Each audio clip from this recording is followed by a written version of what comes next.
Bien-aimés dans le Seigneur, Dieu a tout investi à la croix.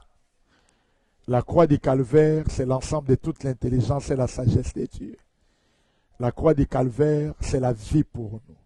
L'apôtre Paul dit aux Galates, je n'ai pas la pensée de savoir parmi vous autre chose, si ce n'est Jésus-Christ et Jésus-Christ est crucifié.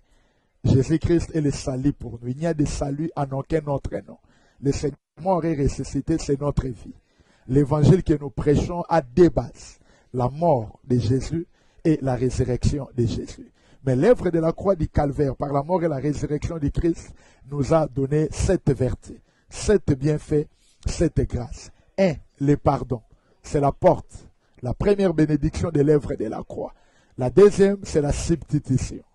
La troisième, c'est la justification. La quatrième, c'est la propitiation. La cinquième, c'est la rédemption. La sixième, c'est la sanctification. Et la septième, c'est l'adoption. Bien-aimé, connaître la croix dans la profondeur, dans la hauteur, dans la longueur et dans la largeur, c'est aussi maîtriser les 7 bienfaits que je viens d'énumérer. Un chrétien qui connaît les 7 bienfaits que la croix donne et qui pénètre la croix du calvaire, c'est un chrétien qui vit éloigné du péché. C'est un chrétien qui vit débarrassé de la peur des démons et de Satan.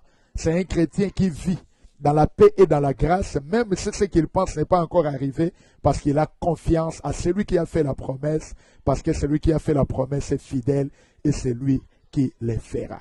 Bien-aimé dans le Seigneur, là où la croix n'est pas prêchée, ce n'est pas l'Église. Là où le message de la croix n'est pas privilégié, ce n'est pas un bon endroit pour toi de demeurer, parce que ta vie peut être hypothéquée. Que le Seigneur vous bénisse.